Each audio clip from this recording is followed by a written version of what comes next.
இந்த ஆளுகை எப்போ வருகிறது தெரியுமா? When do you receive this rulership? அன்பில தான் ஆளுகையே கர்த்தர் கொடுப்பார். The love comes in the rulership. யார் மேல அன்பு வைத்திருக்கிறார்களோ அவர்களுக்கு தான் மோதிரத்தை கொடுப்போம். The one whom you love the most, you will give the ring to them. எத்தனை பேர் கல்யாண ring போட்டுருக்கீங்க? How many of you are wearing a wedding rings? கல்யாண ரிங் போட்டுருக்கிறவங்க எல்லாம் கையை உயர்த்தி காமிங்க.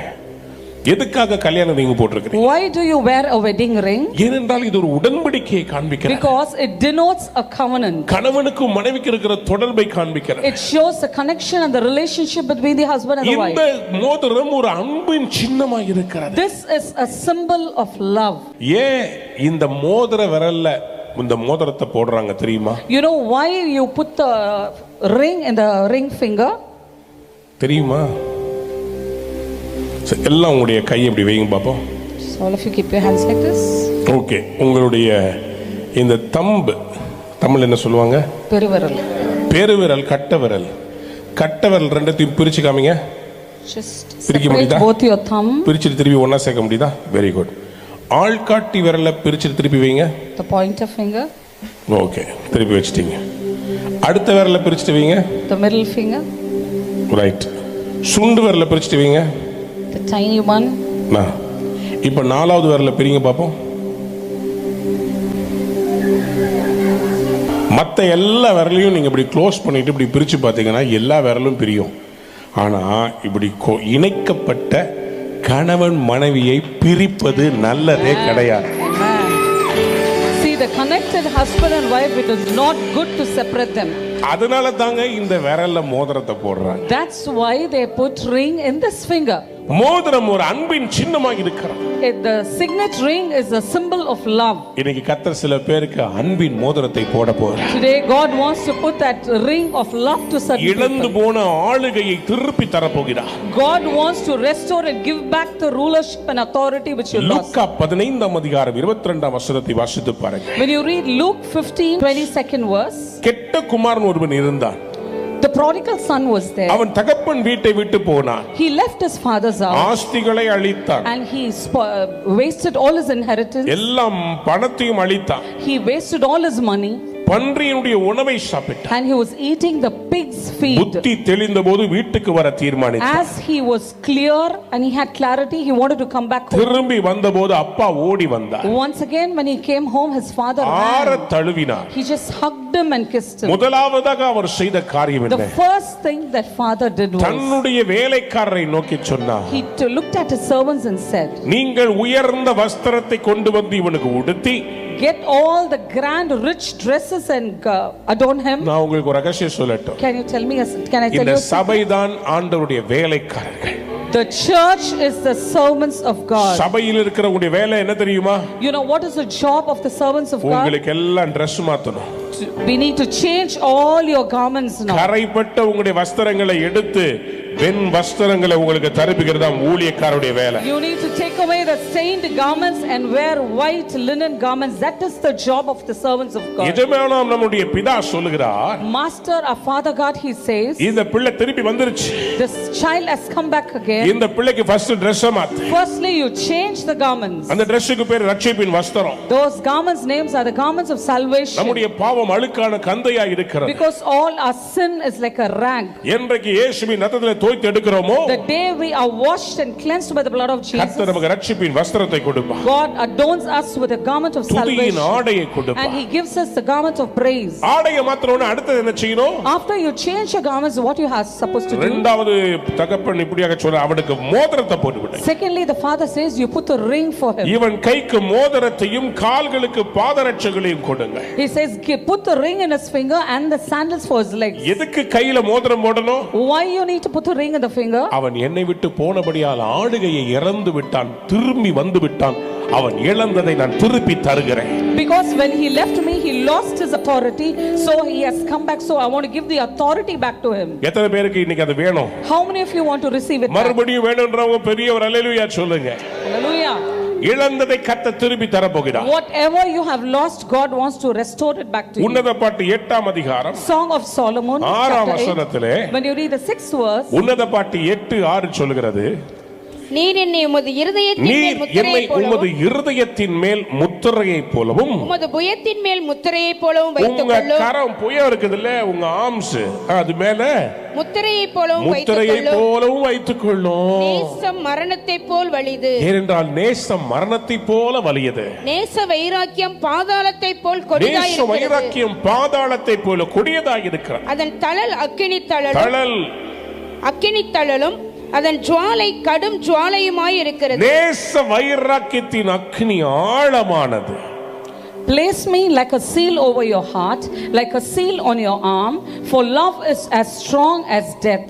Its jealousy unyielding as a grave. It's burning like blazing fire, like a mighty flame. எத்தனை பேருக்கு பச்சை குத்துனதை பார்த்திருக்கிறீங்க? How many of you have seen people putting tattoo? கையில பச்சை குத்துறது. They tattoo in their hands and பச்சை body. குத்துறது தப்பா ரைட்டா? Is it good or wrong? தப்பா. ஏன் தப்பு? Why is it wrong? பச்சை குத்துறது ஏன் தப்பு? இந்த பாருங்க, இந்த பச்சை குத்திருக்கிறார் பாருங்க. சில செலிபிரிட்டிஸ் வேணும்ட்டே தாங்க குத்துன பச்சை மற்றவங்க பார்த்து அவங்களும் குத்தணும்னு சொல்லி வேணும்ட்டே அதை பண்றதை பார்க்க முடியும். You see certain celebrities doing that. Bible படி பச்சை குத்துறது தப்பு. According to the word of God, it is wrong. ஏன்? Why? லேவியராகமம் 19ஆம் அதிகாரம் In Leviticus chapter 19, 28ஆம் வசனத்தை வாசித்து when பாருங்க. you read the 28th verse, லேவியராகமம் 19:28 சொல்கிறது, செத்தவனுக்காக உங்கள் சரீரத்தை செத்தவனுக்காக கீறிக்கொள்ளாமலும், உங்கள் சரீரத்தை கீறிக் கொள்ளாமலும் அடையாளமான எழுத்துக்களை உங்கள் மேல் குத்திக் கொள்ளாமலும், அடையாளமான எழுத்துக்களை உங்கள் மேல் குத்திக் கொள்ளாமலும் இருப்பீர்களாக. நான் கர்த்தர். ஏனென்றால் நான் கர்த்தர். You shall not make any cutting in your flesh You shall not make any cutting in your flesh. on account of the dead, or tattoo any mark upon You you. shall not tattoo any mark upon your body. I am the Lord. Because உன் சரீரத்துக்கு நான் தான் கர்த்தரா இருக்கிறேன். Amen. Because I am the Lord. உன் சரீரத்துக்கு நீ சொந்தமல்ல. You are not the ruler for your இந்த body. சரீரம் கர்த்தருடையது. This body belongs to எத்தனை God. பேர் ஆமென் சொல்ல விரும்புறீங்க? Amen. ஏன் தெரியுமா நீங்க உங்களுக்கு சொந்தம் இல்ல? You know why you are not your own? ஏன்னா உங்க பேரை என் பேரை ஒருத்தர் பச்சை குத்துல தான் உள்ளங்கையில வரைந்து வைத்திருக்கிறார். Amen. Because he has inscribed you and me in his palm of his hands.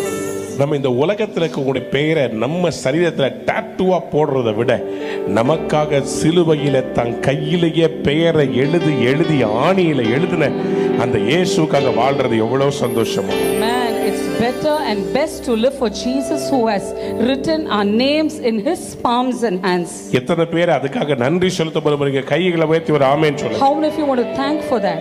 ஆண்டவர் இன்னைக்கு உங்களை பார்த்து சொல்கிறார், God is looking at you and telling, அன்பின் மோதிரத்தை நான் வைக்கிறேன். I am giving you the symbol of love as a நான் ring. என்னுடைய அன்பின் வளையத்தை மோதிரத்தை உனக்கு நான் போடுறேன். I am putting my love of ring upon you. தயவு செய்து கழட்டி வச்சிடாத. Please don't remove and keep it. மனைவியை ஏமாத்துற கணவன் தன்னுடைய மோதிரத்தை அவுத்து விட்டுடா முடிஞ்சிருச்சுன்னு நினைக்கிறான். ஆனா அது தேவனால் உண்டாக்கப்பட்ட ஒரு பிணைப்பு.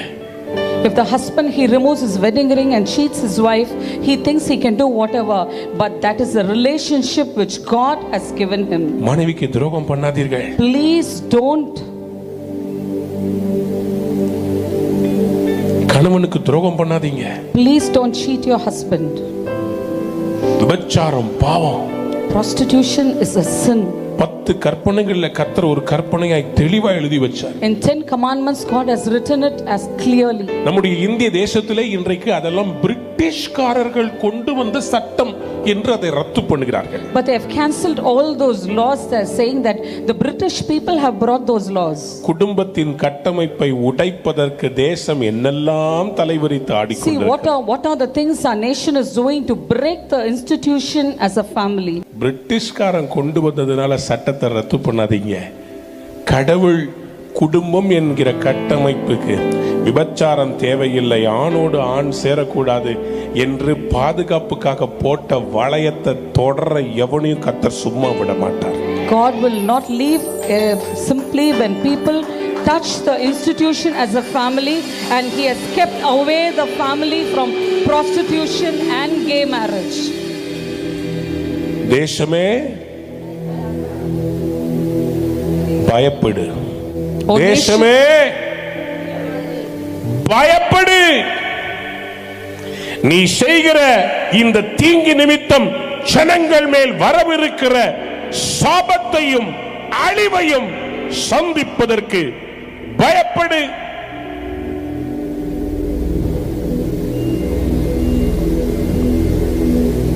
ஒரு குடிமகன் தடுமாறினால் அவனுடைய குடில் மட்டும் கெடும். ஒரு குடியரசு தடுமாறினால் தேசமே தடுமாறும். அதிகாரத்தில் இருக்கிறவர்கள், ஆளுமையில் உட்கார்ந்திருக்கிறவர்கள் அதிக கவனமாய் இருக்க வேண்டும் அல்லவா?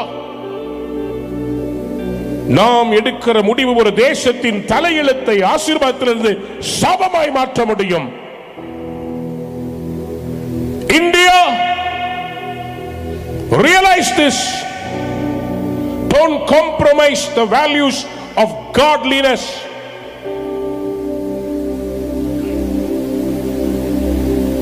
அதுக்கு தான் கர்த்தர் சில பேரை தேடிட்டு இருக்கிறார். That's why God is searching for certain people. யோசேப்பு விபச்சார பாவத்துக்கு போத்திபாருடைய மனைவி அழைத்ததுனால, முடியாதுன்னு சொன்னதுனால சிறைச்சாலைக்கு அவன் போனான். Because Joseph did not agree for the adultery act with Potiphar's wife, because of that he was sent to prison. யோசேப்பு அதுக்கு இணங்கி இருந்தால், If Joseph was interested in that, 5 நிமிஷம் சந்தோஷத்தை அனுபவித்திருப்பார். just in 5 minutes, இணங்காதபடியினால் 13 வருடம் சிறைவாசம். because he didn't agree to that, he was 13 years imprisoned. ஆனால் கர்த்தர் அவரை எப்படியாக ஆசீர்வதித்து முழு இஸ்ரவேலுக்கும் ஒரு தலைவனாக கர்த்தர் உயர்த்தினார். But see how God blessed Joseph and raised him up as a ruler and a leader for the whole nation of Israel. பரிசுத்தமாக இருக்க தீர்மானிக்கும் போது, When you decide to lead a holy life, உலகத்திலே உத்தரவு உண்டு. you will have problems in the world. ஏன்னா உலகமே இன்றைக்கு அதைத்தான் பிரசித்தப்படுத்துகிறது. Because the whole world is publicizing that. அதை விரும்புகிறவர்கள் அதை செய்வார்கள். Those who love it, they will do it. ஆனால் உன்னை கர்த்தர் விலையேற பெற்ற தன்னுடைய மோதிரமாய் வைப்பார். But God will keep you as a precious signet ring. இதனை பேர் ஆமென் சொல்ல விரும்புறீங்க? Amen.